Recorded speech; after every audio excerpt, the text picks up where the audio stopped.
Welcome back to Moving Abroad 222 podcast. I am your host, Alay Washum. Thank you for tuning in. Today we have a very special guest, and I'll let him introduce himself.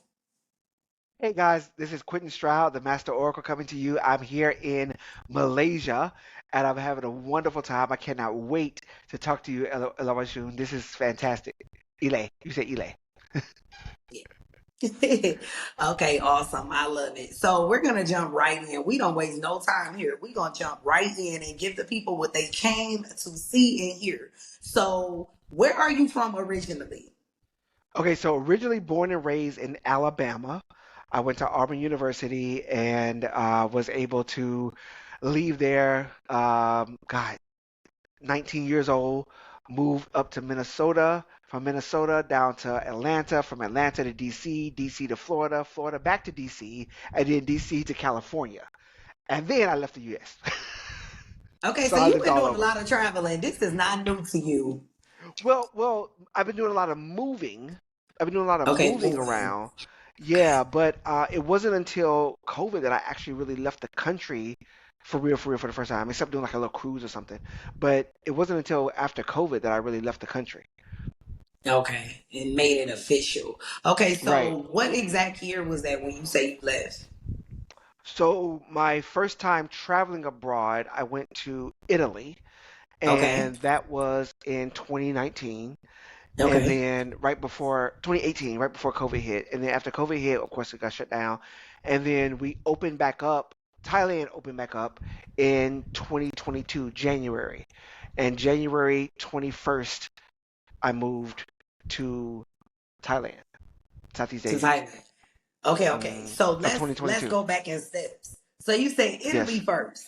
What made you go to Italy first? How was that experience? We want to hear about it. So it was actually on a fluke. A friend of mine was like, "Hey, I'm doing a retreat in Italy. I'm going to be there. After that, if you want to come meet me, you can." And I was like, "Oh, okay, sure." So I booked a ticket, and literally within 4 days, 5 days, I was on a trip to Italy. So I had no plans. I was already in New Orleans. I was in a resort in New Orleans, and then I booked my ticket, packed my bags, and went to Italy. So it wasn't even a planned trip. Yeah, that was just totally on Wow, a I love it. So how whim. long did you stay there? Italy was for 10 days, and we did a tour to Italy. So we went to like five or six of the biggest locations in Italy. It was amazing. I really recommend people travel to Italy. I didn't like the food, me personally, although people were like, "What? You didn't like?" I didn't like the food personally, but I loved the countryside. I loved Italy. It was really, really nice. And then came back home, back to the US, and just kind of lived my life and did what I needed to do. COVID hit, so we couldn't do anything. But during COVID, I went to 20 different cities in 2020. So while COVID was in, I did not shelter at home. I sheltered in Airbnbs. So I was going from location to location during COVID while everybody else was kind of like staying close to home. And so I would fly. I did 34 flights. I did 34 flights Check you in out. 2020 in one year. Yeah, yeah. So Wow. that was really I'm loving helpful for hearing me. what you said about Italy because Italy is one of my next locations. I love it. I'm I telling love it. you. Now I'll say this. I flew into Rome, but then my favorite was Florence. Florence is beautiful. Florence is so Oh, nice. Florence. I heard about Florence. Venice, yep. Venice is absolutely amazing. That's like the sunken city because they have the city on top of the city with the water and everything. So Mhm. you ride the boats, the gondolas and stuff. That was in Venice. Naples, the food is good in Naples. I did enjoy the food in Naples. Cinque Terre. Cinque Terre is like this is the one that you see on all the pictures and travel things or whatever, where they have like the houses that's built into the mountain in Oh, I Italy. posted that today. I posted that one today. Okay, listen, this is a beautiful, beautiful place. And the food, I cried. The food was so good. I just started weeping. It was such a nice experience in Cinque Terre. So yes, these are places you definitely want to travel. Wow, I love it. Check you out. Okay, so after Italy, you came back home, you got settled, and you Yep. say COVID happened. So where did you take off to then? What was the next country after that? So after COVID finally opened, and I was gonna go to Bali because one of my clients told me, she's like, "Oh my God, you would love Bali. It's so spiritual, and what you do, and the whole thing, like you would love Bali." And I said, "Okay, I'm moving to Bali." That's how, because I said, Spirit said it, I'm gonna do it. You know, okay, I'm moving to Bali. But then Bali didn't open back up, so Thailand opened up first, and I was just ready to get out of America, and so that's when I decided to go ahead and just move to Thailand. And that was Okay, I so had how nothing long did planned. you say? You said you who? I had nothing planned for Thailand.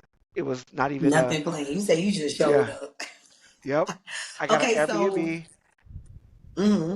you got you an Yeah, that's all. Airbnb. Yeah, and I just stayed there Okay, until I found so someplace. when you showed up in Thailand, you said you got your Airbnb. It wasn't planned. You just showed up. Exactly how long did you stay in Thailand? Oh gosh, I lived in Thailand for over a year and a half. Over a year and a half. So, yep. And for those of you who are wondering how to do it or how that works, so I got an Airbnb, and I started with a week because I didn't want to get too Hmm. long and I didn't want to get too short.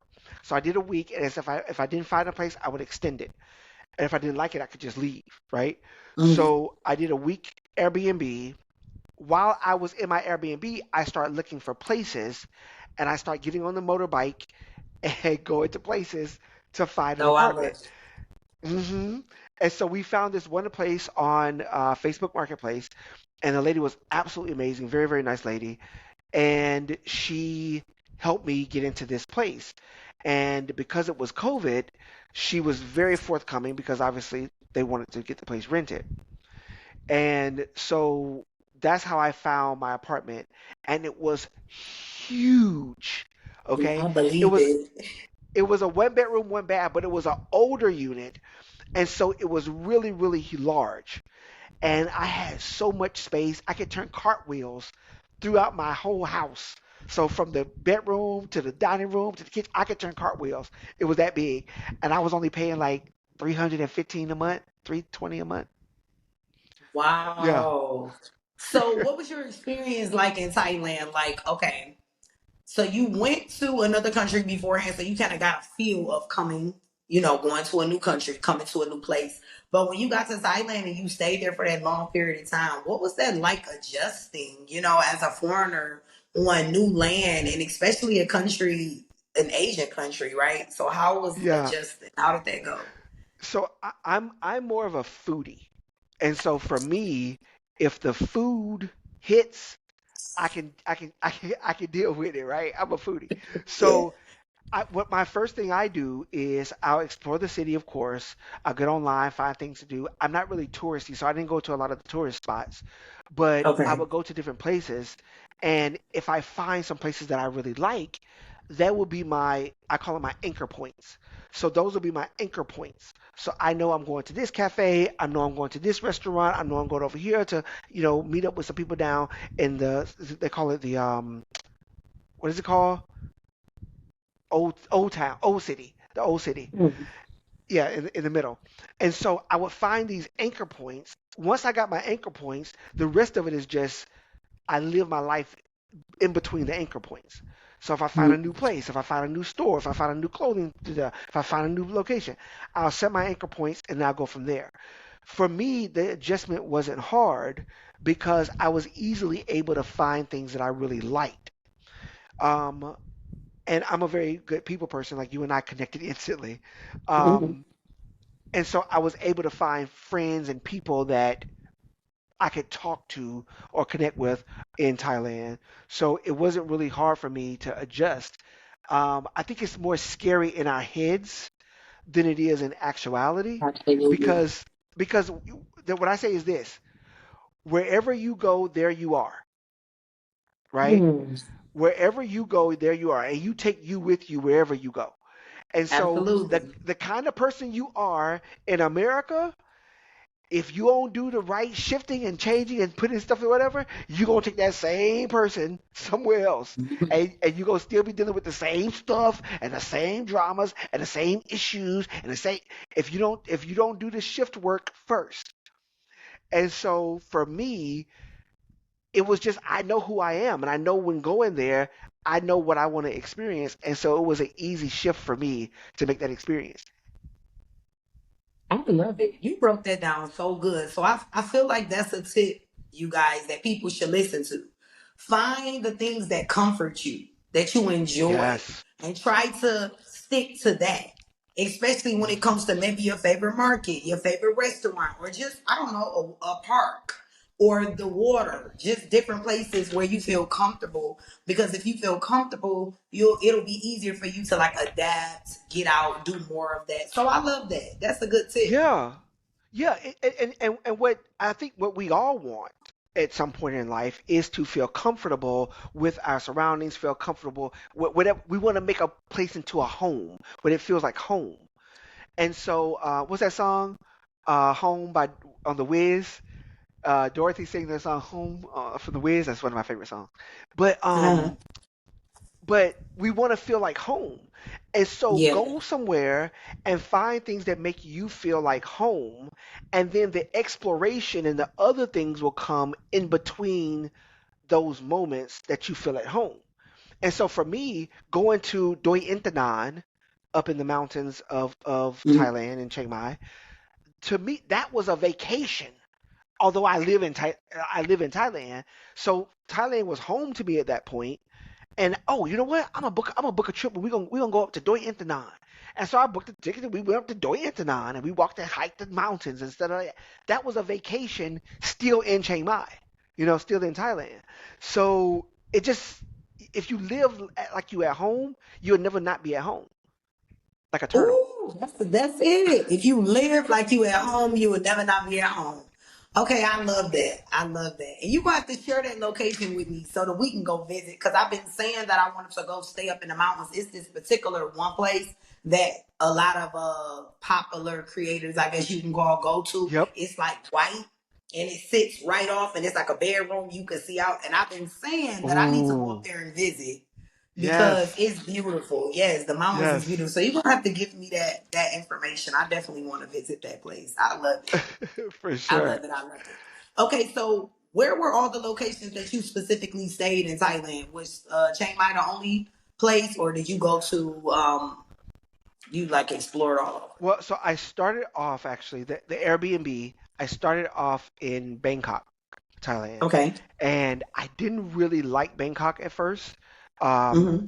I think it was a bit too much for me, just like sensory Yeah, overload. Because for those of you who don't know, Bangkok is kind of like New York, but it is. like Asian New York. Okay, and so if you're from Alabama, like I am, and you get dropped in the middle of New York City with all the signs being in Thai, and I had no idea what was going on.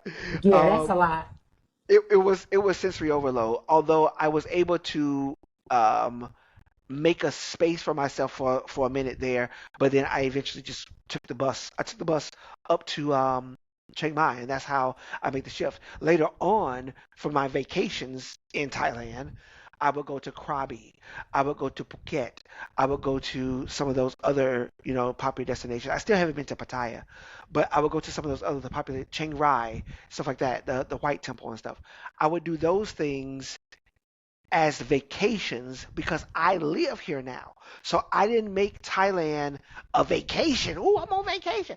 I made Thailand home and I found vacations from away from home. Along the way. Ooh, Yeah. I love it. You broke that down so good. I love it. So, at what point did you decide that okay, I've got Thailand out my system. I enjoyed it. It's time to keep it moving. And where did you Whew. end up? When did you decide, and where did you go? So for me, it was actually about dating. So when I first got to Thailand, I was like, look, I'm single. I ain't dating nobody. I'm just gonna be about me and getting myself established, doing what I gotta do.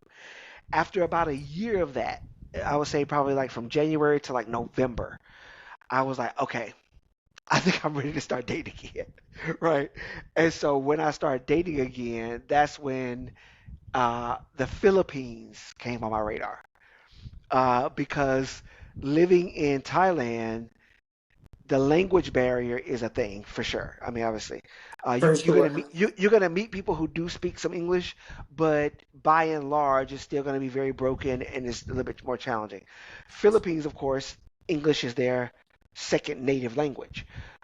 Tagalog and then English is their second native language, so they're gonna speak English a lot better. And so when dating, Philippines came on my radar.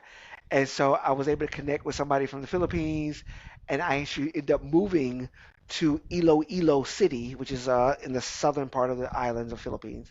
And I moved there for about 6 months, and that was my second Southeast Asian dwelling. Mhm. Yeah, yeah. So I I moved love it. to Philippines Wow. for love. For love. Oh, look, check you out. Listen, my next country is for love. I feel you. Because when you Listen, just know, you know what places are for love and what places are not. You can just feel it internally without any extra. You just feel it. You know, you have this yes. inner knowing, right? Well, and also too, even with what you do professionally as dealing with astrocartography, you Yeah. know there's certain places on planet Earth that just the stars align, things make Perfectly. sense, and Hmm. so where I was, believe it or not, in Thailand, I haven't looked at my astrocartography in a while, but Thailand love wasn't for me there, but east of Philippines, yes, east of Philippines was my moon line, and west of Philippines was my Venus line.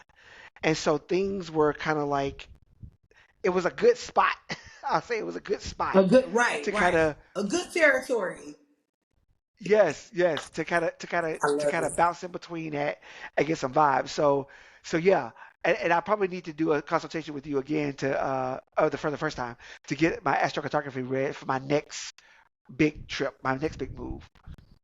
Your next big move. Look, listen, it's important. It's so exciting to know too.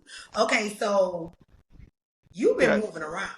So you did Italy first for 10 days, then you went to Thailand, then you did the for a Philippines. year and a half, Now, Philippines for six now one months. of the main things that I want to ask, what has your experience been as a black man traveling abroad? Like there's not often time that we get to hear. You know what I'm saying? Especially in like this space. It seems like it's been hard for me to get more males that have moved abroad. So I manifested that and Really it's been working because I got males lined up. I was like, woo, that was fast. But we don't get to hear the good. perspectives often. So could you give us more insight on what that looks like and what that feels like? So for me, I've had nothing but I can honestly say I absolutely feel safer. I feel safer living abroad. I feel safer outside of America. It that's probably the biggest thing for me. It's like a stress reliever, right? Mm, Um, the second part for me is economically as a black man. I told my son this. I told my son, I said, the best thing America can do for you is give you a passport. Okay? mm. so so get your passport and go and do whatever you got to do. But for me, economically, it made sense too. I'm talking about as a black man, because my first year from leaving America and moving over to Thailand, my first year, I was able to save about $27,000, right? Wow. Like, and nothing else changed in my work. Nothing else changed except where I lived. Like, that's the only thing that changed. I bought a plane ticket, and the next year, almost to the day, I had an extra $27,000 in my account. Wow. So I say that to say that you think that you're struggling. Mm, I feel like preaching. You think that you're Right. struggling. You think that you're in a bad situation, but it could just be a bad placement. It could just be a bad location. It could just be you're not meant to be certain places you're not meant to be. and you keep trying to Right. frequent these places and you keep trying to go into these places thinking that you're going to make a way for yourself and I'm going to make a name for myself and I'm going to make a place for myself. Listen, sometimes you just got to go with what spirit tell you to do. And it'd be so much better. And that's been Okay. my experience. Um, so first of all, feel safer. Second of all, economically for me as a black man, it was better for me. And third of all, dating for me as a black person here has been interesting because as a black male, in my experience, we are fetishized. So That's true. even in Thailand, they have this word. I can't remember the name of the word now. But if a Filipina gets with a black man or a foreigner, they have a word that basically says she walking bow legged now, like she walking like this. And so that's actually a I, real thing. you think it's a real thing? I believe it. Yeah, that's a real thing. Don't be like. So Mm-hmm. yeah, it's okay. Um, and so they fetishize us as black men over here, in my experience.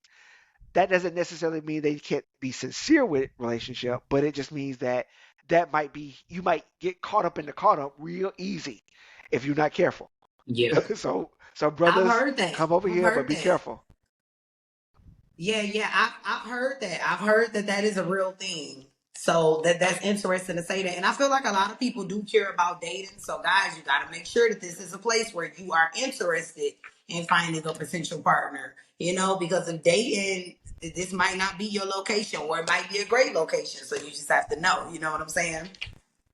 Yeah, Okay, so you stayed in the Philippines for how long? You say 6 months? 6 months, 6 months in the Philippines. 6 Yep. months. I moved Okay. away because it was. So I'm gonna say this, and I don't know what your demographic is, but Philippines is like the blacks of Asia. Okay, Filipinos are like the blacks of Asia. So, so what happens is the way things go down, the way things are experienced in Philippines, it kind of reminded me of being like if I was in Atlanta or like in Bankhead, somewhere like that. It was like Really? it can get kind of kind of interesting. So all I'll say is that it wasn't my cup of tea. Philippines wasn't my cup of tea. Might I live there? Maybe go out to the province a little further out, not in the big city or not in the city, perhaps. But I'm from Alabama, so I like something a little bit more rural, more country, more, vibey. I don't like to live in the inner city. Okay. Yeah. Okay, okay. So like would you say more slow? Like was it kind of it was it fast there? Was it Well, fast no, paced? actually, Ilo was very slow paced. It was actually boring, but it was. I, I don't want to use the word ghetto because it wasn't ghetto. It was just you could tell that things weren't the quality and the way one might want them to be. If you want to Okay. come, like I didn't move from San Diego, California, to Thailand, Chiang Mai, which is Chiang Mai is nice, and Right. then move down to what I'm saying? Like The the thing hood. that comes You to say mind, the hood. It's like no, the I'm just hood, but I would say the thing that comes to mind is Detroit. But I know you from Detroit, so I ain't gonna talk about Detroit. I ain't gonna talk about Detroit. But you understand what I'm saying? Like I didn't move yeah. from there to go to live in Detroit. I wanted to live somewhere that was a very different vibe, that had like a very different feel to it. And I felt like I was back in certain parts of America when I was in Philippines. Okay, okay. Yeah, so it just didn't fit for you. But that's okay. Okay, so Yeah. when did you decide to leave and where did you go? So after Ilo, that was January of 2 years ago, a year and a half ago. So I Okay. moved from there to Malaysia. Got this. We went on a cruise. This is how I found. I never thought about Malaysia. Never thought about Malaysia. Kuala Lumpur Hmm. is where I live. Kuala Lumpur. I never thought about it. Went on a cruise.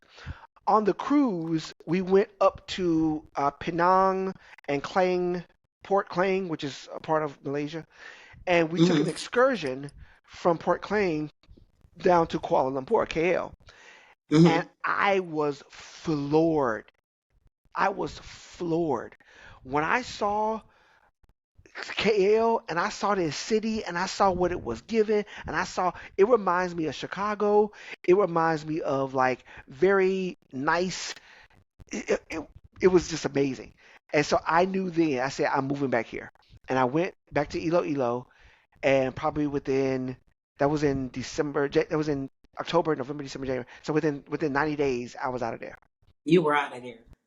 And Yeah. when you just said that about Malaysia, it gave me chills because a friend of mine was doing my astrophotography that do astrology too, and he mentioned it was like, you got good favor in Malaysia, and I was like, I never thought about going there. And he was like, well, it's just on the list if you ever want to visit. And I was like, Well, okay, so visit. that needs to be one of the Seriously. places I visit while I'm Bring here for this bring your year. family. I'm telling you, bring your family, see what it feels like. And we get 90 as Americans, we get 90 days here, 3 months without visa free. You ain't gotta apply for nothing, you gotta do nothing. And I'm still on a tourist visa. So I'm not even on a real visa. Like I'm on a tourist visa still because I travel a lot. And I do. Like I just went to South Africa from so all this other stuff. Yeah, So you do and travel a lot. I love it. Very inspiring. I love it. yeah. So I was in South Africa and then Vietnam, but because of that, depending on how you and your family want to travel, or you and your partner, or whatever, you don't have to get a set visa just yet. If you have the money and the resources and the ability to explore a little bit, it's okay to explore a little bit, you know, Mhm. before you find out what you want your spot to be. What I'll say is that for me, I know Malaysia is my spot, at least until like 2027, 2028. I know Malaysia is my spot. Um, but I because I get to travel a lot, I'm looking at some other spots that might be coming out real soon. So if I'm back on Right. the show and I'm in, We Colombia want to hear somewhere, about so it. right, yeah. I So love it. so I would say definitely come to Malaysia. I think you would really feel the vibe here, and the people are so Yeah, I friendly. heard that it's very like well the way that my homegirl explained it, it's very like a little bit more well put together, a little bit more bougier. It's not as touristy as Thailand. So I was like, oh, I like bougie girl. That's what I like. And she Yes, was like, yeah, you'll like it. I was like, okay. yes. So how are the people in the community in Malaysia? Like, it's a different part of Asia. Obviously, you're going to have different experiences in every different country. So, how is Sure. it community wise and the people that you've met and networked with in Malaysia? Yeah, so Malaysia is very diverse. So you have Singaporeans that come up from Singapore, you have Hmm. Chinese that come down from China, you have Indians that come over from India, and of course you have native indigenous Malay people. And so you have pretty much a hodgepodge of different cultures that's here. So Hmm. depending on what you like and what you enjoy and what you want to do, you insert yourself into some of these different communities. My experience is people have been extremely welcoming, extremely friendly. I go downstairs, so I live in this high-rise condo, and when I go downstairs, everybody speaks. I mean, like, hey, hey, hey, hey. They be like, Oh, I boss, hey, love that. boss. Yeah, they be like, they call me boss. Hey, boss, hey, brother, because they're Malaysians are uh, Islam. Islam is the predominant religion here, and so they call everybody brother. Hey, brother, how you doing, brother? And so it's just a really, really friendly bunch of people. Um, I haven't experienced much negativity. The Most of the rudeness that I experience is from other foreigners. Believe it or not, the rudeness that I experience is I hear usually that a from lot other too. foreigners. Yeah, I which hear I that don't a lot. understand it. I don't understand it. We all here trying to, I'm a squirrel trying to get a nut, and I Okay. speak to you. I speak to you, and I say how you doing, whatever, and you, mm, you know, nah. I'm Don't nobody very, got time for that. Don't nobody got time for yeah, that. Okay, but you exactly, said you live yeah. in a high rise. Tell us about Mhm. housing and is it affordable? Like, how is the pricing? Like, how is housing? Was it easy to find you a place that you really liked? So believe it or not, my experience is Malaysia is better and more affordable than Chiang Mai, than Thailand. Really? Yes. So I have a two-bedroom, two-bath condo here. Again, high ceilings, like the I high love the ceilings, high which I love. ceilings. That works for me because I work from home, so I'm in my home a lot. So I want a home that makes me feel good. I want a home that I Yes. can enjoy. I want a home if I want to relax, I can just relax. I can go in the living room, watch TV. I can come in my bedroom and just relax. But so I have a two-bedroom, two-bath condo in a high-rise building. We have a full Olympic-sized swimming pool. We have gym. We have kiddie pool. We have a playground. And get this. So when you go outside and you go down to the malls, you go down to the playgrounds, you actually see more fathers with their kids at the playgrounds. You see fathers. I don't even see the mothers. Where they at? Where the mamas at? Right?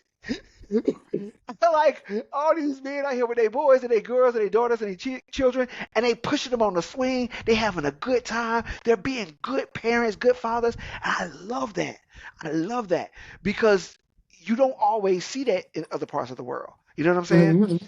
And so I really, that's one thing I really appreciated about living here. But I got this two-bedroom, two-bath condo, beautiful community. Downstairs is shopping and food. I can buy clothes. I can buy hardware for we have a hardware store called Mr. DIY.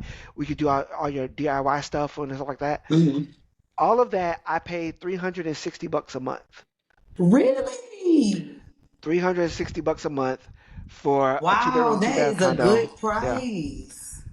Yeah, Wow. and then my full payout for utilities and stuff might be an extra $150. So my total payout is Mm, about 600, 500, $600 top. that's 850 not plus bad at 100, so five hundred all. dollars. $500. And Malaysia is so slept on, you guys. Y'all hear that? So it's like, people don't really talk about Malaysia much. I know Thailand is like the highlight right now. Thailand, Thailand, Thailand. But that's why you got to do your research. And that's why it's good to have, platforms like this where we can really break it down and talk about what's really going on all around the world. Because social media will make Yes, one place look like it's yes. everything. But then, like I said, when you get to these places, where are all of these people who claim they here, we don't see them. Are they really here? Is this just a trend? So it's good to know about other locations that's not talked about as much and what it really consists of. I love that. So let's go on to the And next. and, Oh, and, go and, ahead. and I'll say this, and that your passport has some weight to it. So, for example, in Thailand, I think Yes. is Thailand doing the 90-day thing now, or is it still 60-day with an extension? Well, they're switching it now. I'm not Mm, sure if they switched it back to say I feel like it's still 90, but there was something going on where they were talking about changing it because the tourists yeah, is like taking over. It's kind of wild, and people are yeah. abusing.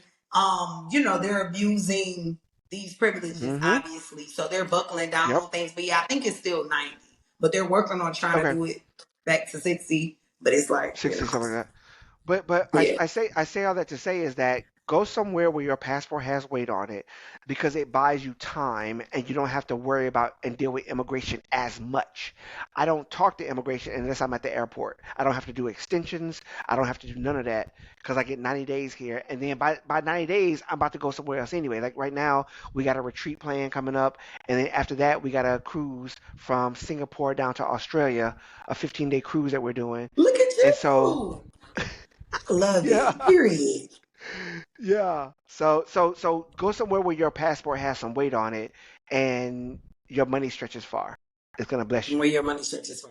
I love that. So speaking of money, let's go into the next question. A lot of Hmm. people always ask questions about how are you guys living abroad?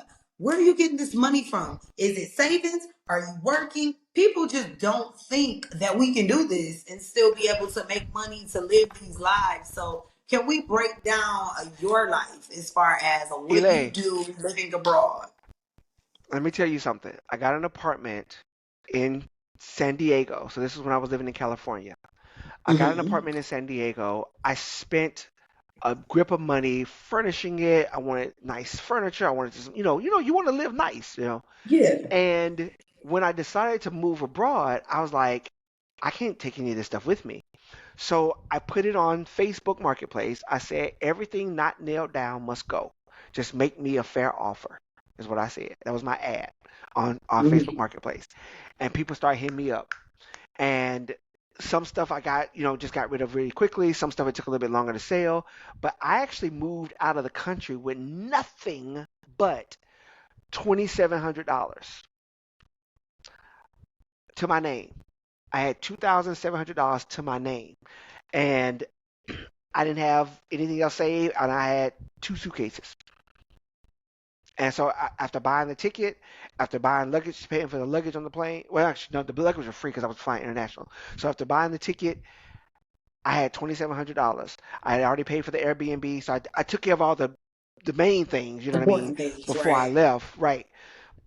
And then when my I was on a month-to-month lease, so I was able to just get out of my lease with a 30-day notice, and then I was able to move, and so I moved here with $2,700, and the cool thing about living abroad is your credit is not a concern. They want to know, do you have cash? If you can count baht, or you can count ringgit, or you can count yuan, or whatever else you're working with, if you can count it, they want it. Okay, so I came with $2,700 in savings. That's it. And then with what I do for work, I work online, so I'm able to make some money online. I do readings, kind of like what you do, and so I work with clients internationally, and that's how I sustain myself. And it's to me, it's a no-brainer. If you can find, this is what I say, working with Ile, working with myself, if you can find what your gifting is, if you can Yeah. find what you're supposed to be doing, your dharma, they call it your dharma in Vedic in Vedic. If you Yep. can find what your dharma is and what you're supposed to be here for, and lean into that, the world is available to you. The world is your oyster, seriously, because anywhere you go, your gift is going to be required. I love that. Anywhere you go, your gift is Yeah. required. And your gift can take you far, y'all. The universe will pay you. And Yes. get this. Do you agree with this? It doesn't always have to be monetary because I know a lot of y'all are big on the money, the money. Sometimes you might get a place to stay for free. Or sometimes you might Yes. meet somebody who has resources they can give you so you don't have to physically pay. It can come in different ways. It doesn't have to be monetary. Right. It doesn't have to be money or physical all the time. Right, and depending on how you want to live. So, for example, when we were in Thailand, I don't recommend this to everybody. I'm just letting you know it's available. When we were in Thailand, there was a part of I was part of a people of color group, and we had a sister who she did braids, she did twists, she did locks, she did braids, she did all that stuff. And ain't nobody in Thailand hooking our hair up like that. So she had to be doing a service to our community in Thailand. And so, by the way, if you ever need your locks retwisted, I got your girl for you. You know what I'm saying? Like Oh yeah, you that's need to somebody give me who, that info too. right, right. That's what I'm saying. So, depending on what your gifting is, it could be something that's not on the internet like myself, but Mhm. you go there and knowing that you have a gift, knowing that it's something that's true for you and that you enjoy doing, and you make that stuff yourself available to the people that you make yourself available to. I'm not recommending it for everybody because doing business and stuff in certain countries is a little tricky. So be careful if you're not going to set up a reputable business there. But I'm just saying, making yourself available to people with your gifting will always make room for you. It Your gift will make definitely room for will. you. I agree wholeheartedly. I love that. So, what do you do for like insurance? Okay, let's talk insurance because a lot of people have a lot of different options. If you don't have it, you don't have to have it. Because I know some people look at you, you like some people. It's so crazy because I've talked to so many people, and you would be like in awe at how many people don't use it. Now, every now and then, I'll talk to people who use it and some don't, but I just always like to hear different perspectives and like giving everybody else a chance to hear. So let me say this. I am a Okay. I am a proponent of insurance. So let me be very clear. I'm a proponent of insurance. I myself don't have that shit. Remember that remember that skit that I think it was Chris Rock. I think it was Chris Rock that did it. And he said insurance is like in case shit happen. You know, they should call it Right, they right, should call right, it insurance. They should call it in case shit. They should call right. it insurance. You should call it in case shit. And so you get insurance in case shit happen. And I get that. The issue with America, Kaka, is that insurance is a bit of it's a necessity in America because healthcare is so expensive. And so you pretty much are a part of a racket, right? Where they make the product really expensive, and then they'll say, and if you get this little monthly little thing, eventually, if you ever need to get the product, we'll help you with that. You know what I mean? By the way, you Right, still gonna get a bill. You still gonna get a bill after you go to the hospital, after you go to have a baby, or you do whatever. You still gonna get a bill, but at least you had a little help, in case right. shit happened.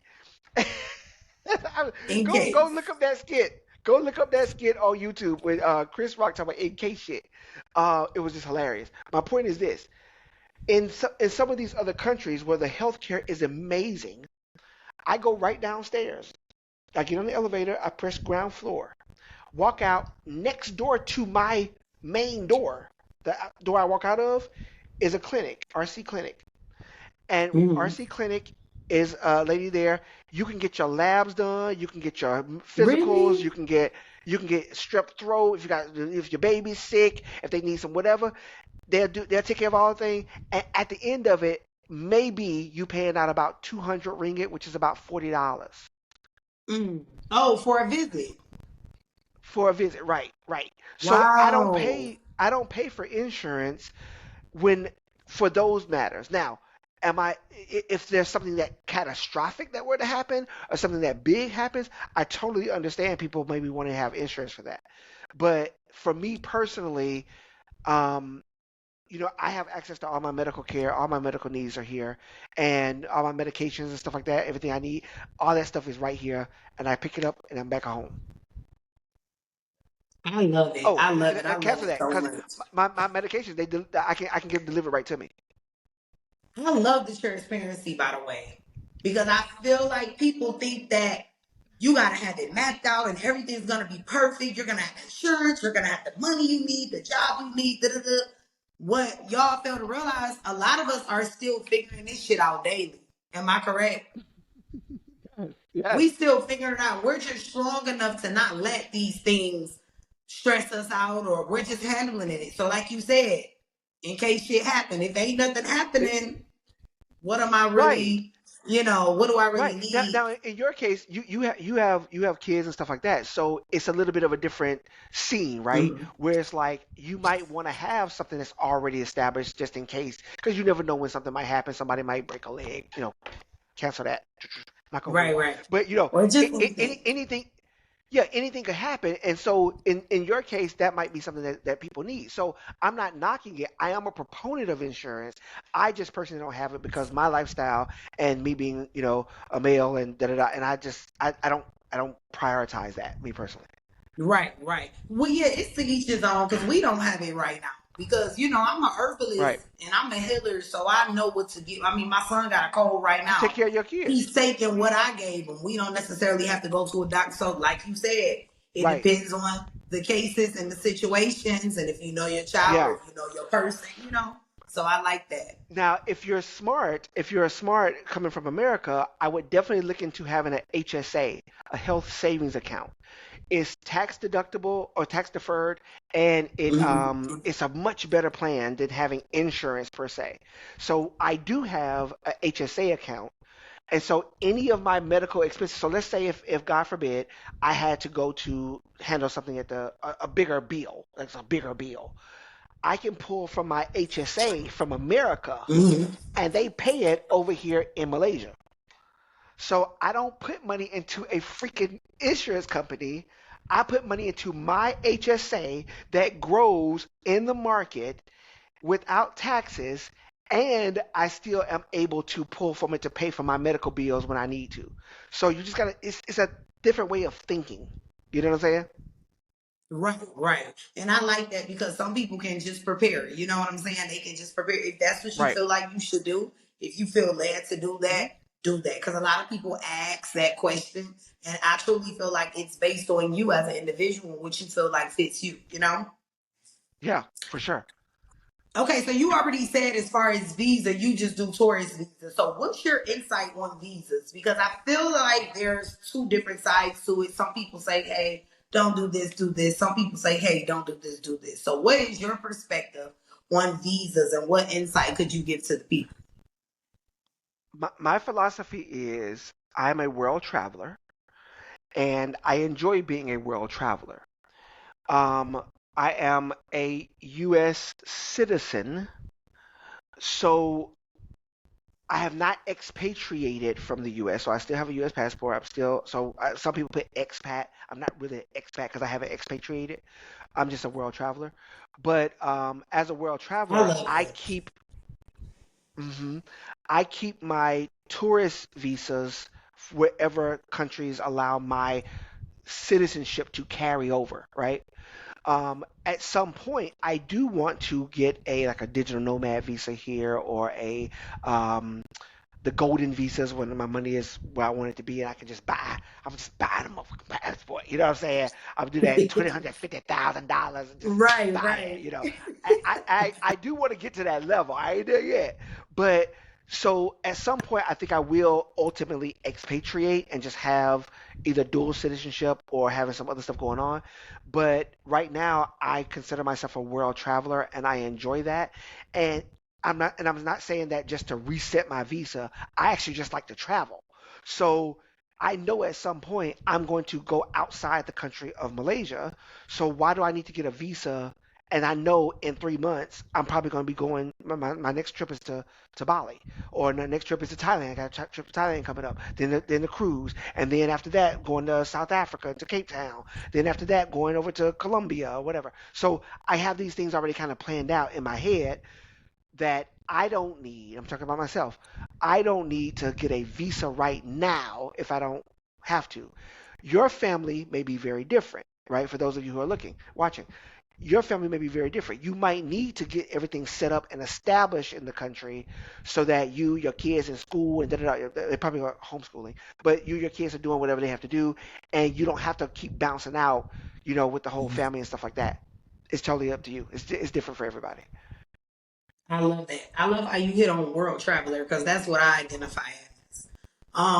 Moving abroad definitely makes you Yeah. realize that you might not want to move in America, but like you said, I have an expat. I don't like the word expat, by the way. I don't want nobody to never fucking Hmm. call me that shit. I don't like it. I just feel like I'm not gonna dump on Yeah. America because America isn't what I want it to be right now. And when you move abroad, you actually do have those thoughts where it's like, I might have to go back one day, or wonder if I might have to live there one day. You just never know where life will take you. So I like that you said traveler because I feel like when people get on the journey, they get super excited and it's like, oh, I'm an expat and and those are the people that always end up going back. So just let it flow. You're a Yeah. world traveler. You're Well, traveling. You're getting your feet wet. You're figuring out life. You're figuring out where you want to go. Right? right, right. I would say for me personally, I don't necessarily always say I'm an expat. I do use it colloquially, like just like expat, hashtag expat, because that's just a thing to put out there. Yeah. But Just to level set. I don't consider myself an expat because I was never really a patriot in the first place. So I was never really Okay. America. You know what I'm saying? So I can't be an expatriate if I wasn't really a patriot in the first place. But fair enough. Um, I told my son the greatest thing America can do for you is give you a passport. Okay. So that's just my viewpoint as a black man. But again, people are gonna hear this podcast and they're gonna approach it from a different angle. And I just want you to know that your experience where you are currently is your experience. And if it's anything about it that you don't like, you're not a tree. You're not planted there. You can get up and move. You can get up and change your life. You can put some other things Mm-hmm. in place and realize, get this, and that the world supports you in doing that. Believe it or not, the world supports you in moving abroad. the world supports you in coming to these countries and spending your beautiful money and being a part of the community and waving at the people and showing them how beautiful and amazing black people are and people of around the world are. You know, the world actually wants that. There's this thought, especially in America right now, that this almost kind of xenophobic, where it's like immigrants and others are evil. It's not everywhere like that. It's not. And so, you know, Exactly. No. I'm a traveler, and I love being a traveler because I want other countries to welcome me in, to be able to explore their cultures, their food, like food, and to be able to just like really enjoy other parts of the world than my own backyard. You know? I love it. I love the breakdown. Love it so much. Okay, so let's go into mindset. What type of mindset does a person have to be a world traveler or to move abroad? Mentally, subconsciously, where do they have to be? Yeah. I would say security. The biggest word that comes up here is feeling secure. And one of my spiritual teachers told me, he said, the only security you'll ever have in this universe is yourself, is self Mm, awareness. And so, because everything else is temporal, everything else is temporary, everything else is fickle, everything else, mama, daddy, cousin, sister, and them. And I know people be like, I want to be near my family, but your family might not be there tomorrow. You just never know. You know what I'm saying? So it's like the only security you really have in this universe is yourself. So once you establish, I know who I am, yes. then wherever I go, I'm going to bring more of myself to that space. And so when I go downstairs and they be like, "Hey boss, hey brother, how you doing?" They talk to me. I bought my security guard a beverage, like a lemonade from the lemonade stand people here. I bought him a beverage. He was like, "Oh, thank you, thank you, thank you." Like you create these communities and these connections with people. That's that word, connections. You create these connections with people that that are meaningful while you're in that space. When I went over to South Africa, I was in South Africa for probably about a month and a few days. When I came back here to Malaysia, my security guard ran to open the door for me. He ran, "Hey, hey, what?" And he was doing because he don't speak good English. So he was like, he was like, "Where you been? Like, where were you?" And I said, "I was in South Africa." He goes, "Oh, okay, okay." Like, "Oh, I don't see you," you know. And so I it just love depends on it. what you bring yourself to that space. And so your mindset is about who am I and who do I want to bring to the world. That's what I'm about. Who do I want to bring to the world and let the world get to meet me? Because I'm good to be around. I think Kanye West said that my Okay. presence is a present. Kanye West said my I presence is a love it. You present. dropped so And many so, gems. This whole my presence is a present. That's a post. That's a status. That's a threads post. yeah, That's a thread. My I want presence people is to a meet me present. too. I want people to meet me just like I want to see the rest of the world. And so don't stay in your own, little bubble. Don't stay just on social media scrolling and looking at other people doing all this amazing stuff when you can actually do it. But you have to be secure in who you are because stuff is going to happen. Like you said, we still figuring stuff out too, right? But Yep. that's anywhere on planet Earth. Like that's not a foreign thing or an American thing or a traveler thing or an expat thing. That's not. This is that's life. You're gonna have to figure some stuff out, right? But do you get to do it while saving a ton of money? That's what I do. Do you get to save it? Do you get to do it while eating amazing, good, not Ooh, hormone laden foods? yes, That yes. my cousin had to have a breast reduction because the foods that she was having was making her body blow up because of the hormones and the chickens and the food and all that stuff like this in America. And so it's like, can you come to another place in the world? And yes, the portions may be smaller. You might see a little chicken. But that's okay. You know That's what what I'm we talking. need. Small portions. You know what I'm talking about? With a little chicken thigh, the chicken thigh is like this little big chicken thigh, and then the little leg come down here, and it's like that's it. But it's because in America we used to this jumbo ass chicken that's shot up with all Yep. these hormones. They put the hormones in there, and then you say that that's the chicken. Enjoy. Anyway, And it's oversized, I don't. and then we overindulge. Moderations is the Yes, key.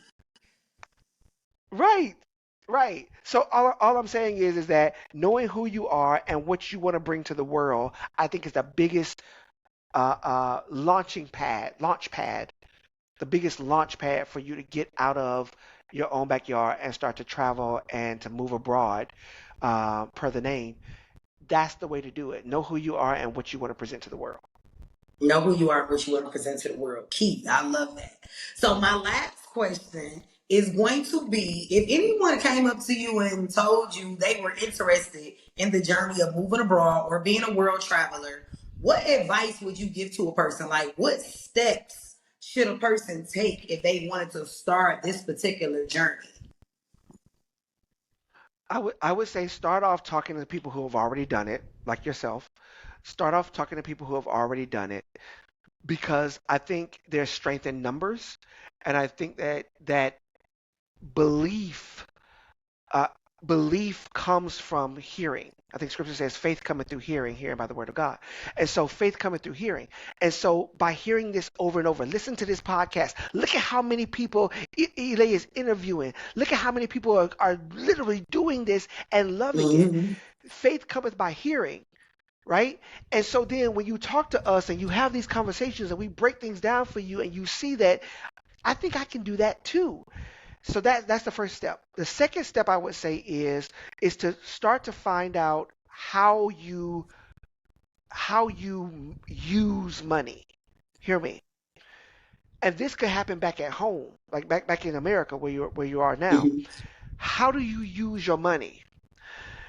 Do you use your money to buy a new fancy car? Do Mm-hmm. you use your money to buy flashy clothes? Do you use your money to eat expensive, extravagant foods? All of that's fine. No knocking to any of that. But I prioritize using my money for travel. Perfect example. When my son turned 13 years old, we told him, okay, you're 13, no more Christmas gifts for you.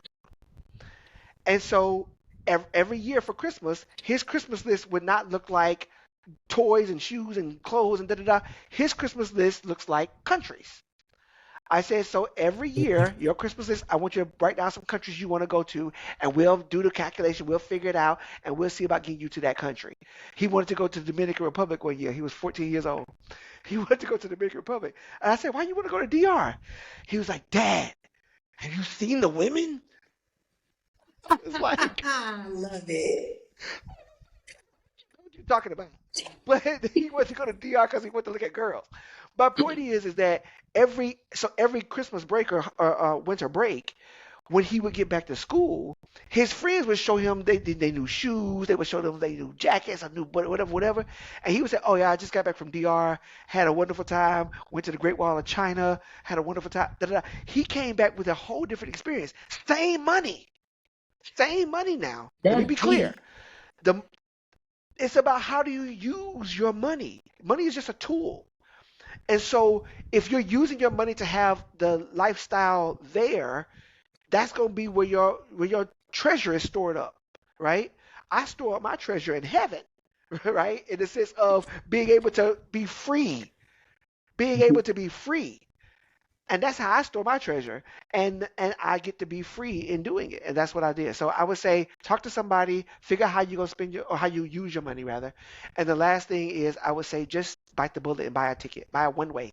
Do not buy a round trip ticket. I'll knock the hell out of you. Don't buy. Do not buy a round trip. Yes, because don't try And to I'm have no telling you safety why. net. Thank Huh? you. It's a mindset. It's a mindset behind it. So don't buy a round trip ticket. Buy a one way. You can always buy a new one. Buy a one-way ticket and say, I'm going to do this for as long as I feel good doing it. And then if you ever have to buy a ticket back, I don't advise it, but if you do, you can, right? But buy a one-way ticket because it's cheaper, number one, and number two, you can always buy one back later if you have to. Yep. Those are my three advice. Yep. And it's sites like Onward or other things that you can use if you have to have it to get through immigration. Okay. Because I had to use it for Yep, Vietnam. onward They was like, ticket. you're not coming in here without a return ticket in Vietnam. They don't play. Yep. So just in case. Yes, yes, yes. Yeah, no, thank you for Okay. saying that. Yes. So if you do buy a one-way ticket into one of these foreign countries, you're gonna have to show them that when you're gonna be leaving out.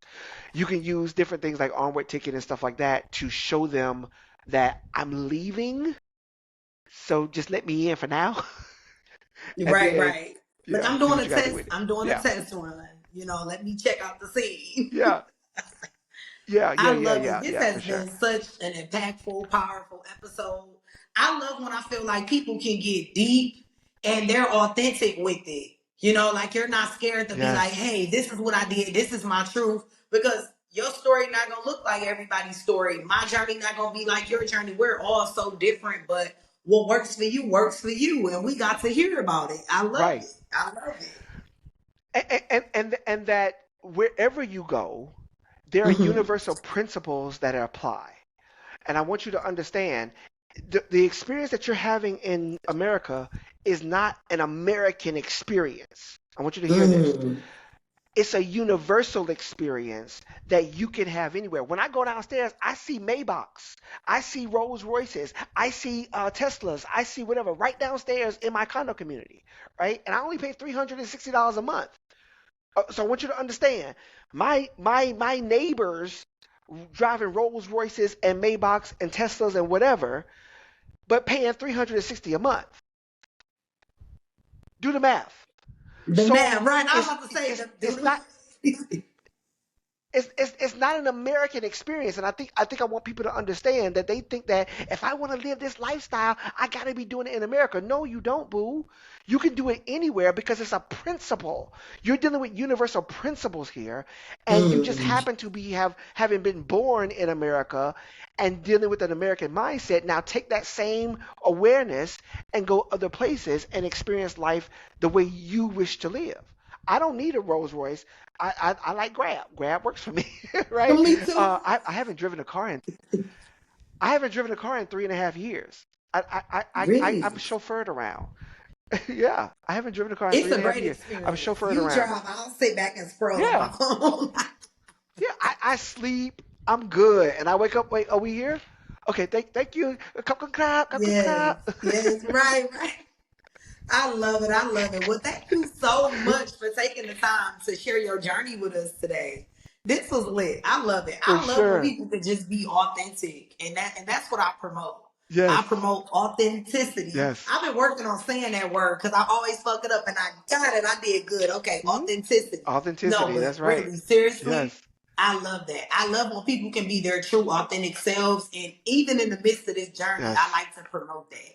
So thank you so much And for have fun doing aligning it. with. Thank you. I really appreciate it. You aligned with my energy Yes, perfect. Okay, so I'm gonna make yes. sure I leave all of Q's information in the description, y'all, so y'all can go follow him. Y'all can keep up with his journey. We truly enjoyed you today, and I want you guys to like, subscribe, share, comment. Any questions that you have, drop them in the comments. I appreciate you all for tuning in. I love y'all so much. Thank you for supporting the platform, and I will see y'all next Thursday. Peace. Peace.